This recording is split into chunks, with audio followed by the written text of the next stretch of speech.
जिन दुकानदारों की condition loan की वजह से ख़राब हो गई, उनकी तरफ सरकार का ध्यान नहीं जा रहा है। तो बैंक वाले आके परेशान करते थे कि है ना तुम्हारा घर बेच देंगे, ज़मीन बेच देंगे, और मम्मी को भी चिंता रहती थी कि अपन को जेल में तो नहीं डाल देंगे।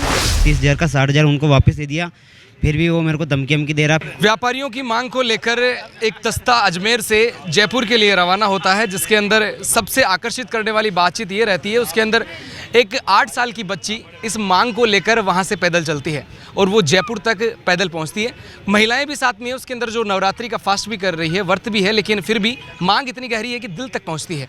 इसी को लेकर अब वो जयपुर पहुँचे हैं, शहीद स्मारक पर इस वक्त मौजूद हैं। हम आपको दिखाना चाहेंगे यहाँ पर कि वो अपनी मांगों को लेकर कि इतने बड़े दिल के साथ में और इतनी बड़ी मांग के साथ में जयपुर पहुंचे हैं। तमाम लोग यहाँ पर मौजूद हैं और साथ के अंदर उनसे बातचीत करेंगे कि क्या विषय है, क्या मांग है और आखिरकार सरकार से वो लोग क्या चाहते हैं। नमस्कार सर, क्या मांग है और क्या विषय है? देखिए, कोरोना से पूरे राजस्थान ही नहीं, पूरे हिंदुस्तान के दुकानदार और व्यापारी और उद्योग पीड़ित हुए हैं। जिन दुकानदारों की कंडीशन लोन की वजह से ख़राब हो गई, उनकी तरफ सरकार का ध्यान नहीं जा रहा है।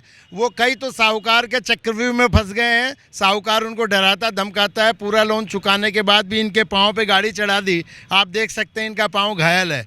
तो इस तरह की जो विडंबनाएं हो रही हैं व्यापारियों के साथ, दुकानदारों के साथ, उसके प्रति हम सरकार का ध्यान आकर्षित करना चाहेंगे। 7 दिन से ये लोग अजमेर से पैदल चल रहे हैं। एक भी सरकारी कारिंदा, सरकारी ऑफिसर, कोई भी मंत्री इनकी खैर खबर पूछने नहीं पहुंचा। 8 साल की बच्ची भी पैदल चल रही है, उसके पाँव में छाले पड़ गए हैं। हमारा सरकार से निवेदन है इनकी तरफ ध्यान दिया जाए, बल्कि इनकी तरफ ही नहीं, पूरे राजस्थान के जितने छोटे व्यापारी दुकानदार हैं सब पर ध्यान दिया जाए और उनके लिए कोई ना कोई या तो कर्जे माफ़ी की व्यवस्था करे, या वो जहाँ से वो पीड़ित हो रहे हैं बैंकों से, साहूकारों से, उनसे बात करके उनकी दुविधा को, उनके संकट को दूर करे। अदरवाइज पूरा ऑल राजस्थान दुकानदार महासंघ इनके साथ खड़ा है और हम ये चाहते हैं कि एमएसएमई क्रेडिट कार्ड जारी करे छोटे उद्यमी व्यापारियों के लिए, ताकि वह पुनः अपना लोन चुकाकर और स्वाभिमान के साथ अपना व्यापार दोबारा खड़ा कर सकें। और इनकी जो पीड़ा है दिल से, उसको सुनना चाहिए, सरकार को आगे आना चाहिए और इस दुविधा को, पीड़ा को पूरे राजस्थान स्तर पर निपटाना चाहिए। तो देख सकते हैं यहाँ पर अपनी मांग को लेकर यहाँ पर जयपुर पधारे हैं। आप देख सकते हैं इनका भी जो है दुख हर किसी को देखकर समझ में आता है, क्योंकि पैरों में चोट लगने के बावजूद अपनी मांग को मनवाने के लिए कि सरकार उम्मीदों को सुनेगी और साथ में सरकार इनकी बात को मानेगी भी, तो यहाँ से अजमेर से ये लोग पधारे। इसमें एक छोटी बच्ची है जिसने सबसे ज़्यादा मीडिया का भी ध्यान अपनी तरफ आकर्षित किया, क्योंकि जो खेलने की उम्र है, जिसके अंदर बच्चा ये भी नहीं जान पाता कि उसे क्या करना है क्या नहीं, खाने का जिसे ये नहीं पता लगता कि क्या खाना और क्या नहीं, वो अपनी मांग को लेकर कहते हैं कि जज्बातों की कोई सीमा नहीं होती। इसी के साथ में वो यहाँ तक इतनी दूर पधारे हैं। सबसे पहले हम बच्ची से बात करेंगे। बेटा, नाम क्या है आपका? इशिता। इशिता बेटा, कहाँ से आए हैं आप? अजमेर से। क्यों आए हो? क्यों आए हो? ये नहीं पता। बताओ ना आप। बताओ बेटा, बताओ पूरा। जब लॉकडाउन लगा था, जब क्या सारा काम धंधा बंद हो गया था, तो बैंक वाले आके परेशान करते थे कि है ना तुम्हारा घर बेच देंगे, ज़मीन बेच देंगे, और मम्मी को भी चिंता रहती थी कि अपन को जेल में तो नहीं डाल देंगे। इसलिए यहाँ आए हो? और कौन कौन है तुम्हारे साथ में? पापा, मम्मी और ऋतिक भैया। अच्छा, कितने दिन लगे यहाँ तक पहुँचने में? 7 दिन लगे। पैरों में छाले हो गए होंगे। रास्ते में किसी ने रुकवाया? किसी ने मदद की? कोई नहीं की मदद। खैर, आकर्षित तो करती हैं चीज़ें, सरकार को भी सुननी चाहिए, क्योंकि जिन विषयों के ऊपर कभी बातचीत नहीं होती उनके ऊपर बातचीत करना ज़रूरी है। चुनाव सामने है, सरकार तो सुनेगी ही और सरकार सुनना चाहती भी है, लेकिन क्या है कि सरकार का नुमाइंदा जो वहाँ तक बात पहुँचाने वाला हो वो ज़रूरी है। आपका नाम क्या है सर? गोपीलाल कुमावत। गोपीलाल जी, क्या विषय है, क्या ऐसी मांगे हैं जिसकी वजह से आज इतनी तकलीफ आपको देखनी पड़ी? मांग तो सर यही है कि मैंने 30,000 का लोन लिया था साहूकार से। पहले बैंक गया तो बैंक में लोन नहीं मिला मेरे को, तो साहूकार से मैंने पैसे लिया। पैसे लेने के बाद में उनको वापस दे दिया। 30,000 का 60,000 उनको वापस दे दिया, फिर भी वो मेरे को धमकी दे रहा। फिर शाम को मैं 8:30 बजे, मेरे चाय की दुकान है वो चला रहा हूँ, 8:30 बजे मैं दुकान मंगल करके जा रहा था। रास्ता में तो वो कार लेके आडा फिर गए 7-8 जना मिलके। फिर वो एक गाड़ी से वो यहाँ पत्थर वो मारा, लाठी से मार दिया। फिर लाठी मारने के बाद में मैं नीचे गिर गया। तो नीचे गिरने के बाद में वो पहले तो बहुत बड़ा बड़ा पत्थर लगा पैर पे, बाद में गाड़ी चलती टाइम वो साहूकार का एक सुरेश कुमार कुमावत, एक मुकेश कुमावत, एक उमेद कुमावत, और एक उमेद, एक अजय बावरी, एक राकेश कहाँ चौधरी। का मामला है?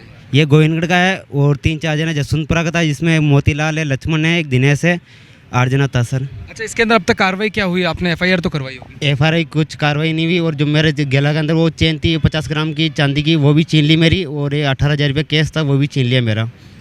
तो फिर हमारा वो था यहाँ आस्थान में गया था, फिर वो नाइट में लेकर गया था, तो नाइट में मेरे को होश नहीं था। सुबह आया वो पुलिस वाला, तो पुलिस वाला मेरा बयान लिया था, तो बयान में मैं क्या ऐसा ही बयान भी दे दिया था उनको, तो वो बोला पोप लीला कर रहा है मेरे, फ्रैक्चर हो गया इनके पैर में। तो फिर उनके बाद में कोई कार्रवाई नहीं की। पुलिस वाला बोला कि झूठ है, तो इसमें पुलिस वाला रिश्वत। गोविंदगढ़ का ही मामला है क्या? गोविंदगढ़ का मामला? हाँ नहीं, थाना है पिसांगन, तो पिसांगन थाने में हमारे रिपोर्ट करवाई थी। वो बोला कि पोप लीला बात को मैंने कोई रिपोर्ट नाम वाम सबका काट दिया। विधायक वगैरह कौन होंगे?